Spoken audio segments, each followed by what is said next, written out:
Shelby, this used to be an orphan drug. What companies now actually see the potential for profit in developing an Ebola therapy? A lot of companies. You kind of have two categories here. There are these therapies, drugs that are being used to treat someone who's already been exposed to Ebola, and then there are vaccines, which would obviously prevent people from getting Ebola. That's being talked about for healthcare workers, people in Africa, people in hospitals here in the U.S.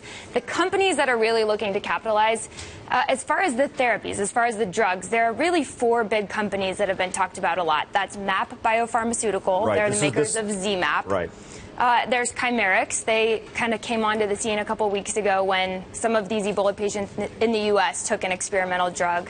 There is Tecmira, maker of TKM-Ebola, and Fujifilm recently has been getting some attention as well. And didn't Tecmira's drug actually, wasn't it used to help some of the people who were infected with it as well? Yes, and same with ZMapp. A lot of these companies have released experimental drugs that have been used.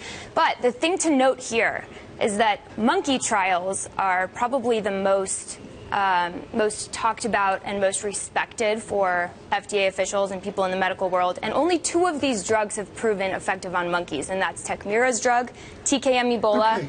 So and MAP's drugs. When we talk about this, Brennan, you jump in here. We're talking a timeline of how long to where we've got a thing in a bottle to deliver to Ivory Coast.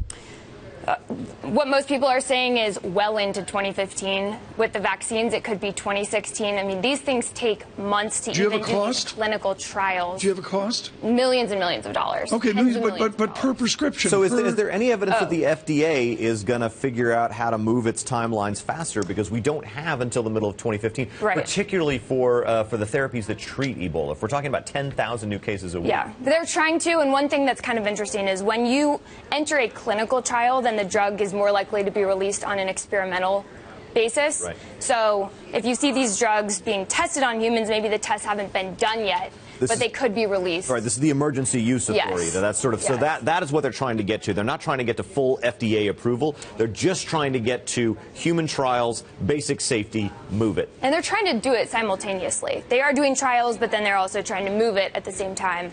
So down the road, we actually have something approved. David Harrow, Harris International.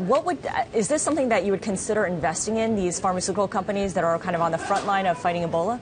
At the right price. Now, again, the problem is as soon as the company gets in the headline, whether the product's successful or not, the share price goes way up. And that value proposition is gone. Well, that's what's been so interesting. Investors react wildly to these things. You figure out somebody gets a drug in Nebraska and boom, the stock goes up 10%. And I mean, Fuji Photofilm, they have... Yeah, they're working on an Ebola, but don't forget they're in the photo film business, which is going like this. Yeah. So and they don't have monkey data. And they don't have monkey data, and they don't... Which makes people really skeptical. They call it the monkey bar. If you can't hit the monkey bar, medical professionals don't really care. There's sort of desperation in this market. I wrote a piece about Ebola, and ever since my email inbox is deluged with people with all sorts of amazing ideas to solve it. Now everybody's got a plan. I mean, the favorite term, the Ebola play. I mean, there is no Ebola play until you get really something that definitely impacts the disease. Except for the hazmat suit maker, Lakeland. Yeah, but another thing that I want to note is that there are two companies that have promising drugs. It's really difficult to manufacture these things. Yeah. ZMapp has exhausted its supply. Yeah. They're trying to expedite it using Chinese hamster ovary cells instead of these tobacco plants that they were using. Wow. However, I was talking to Thomas Geisbert last night in Texas, and he's a medical professional. He said, when you change the way you make a drug, you can change the drug. It may not be effective if you're using Chinese hamster ovary cells over tobacco. I mean, just the way that they're making these drugs is amazing. Tobacco in isolated units so it can't contaminate other tobacco. And it assumes some kind of ramp up in manufacturing capability as well, which is a whole different story, too. Shelby, Holliday, thank you. There's a lot to talk about here.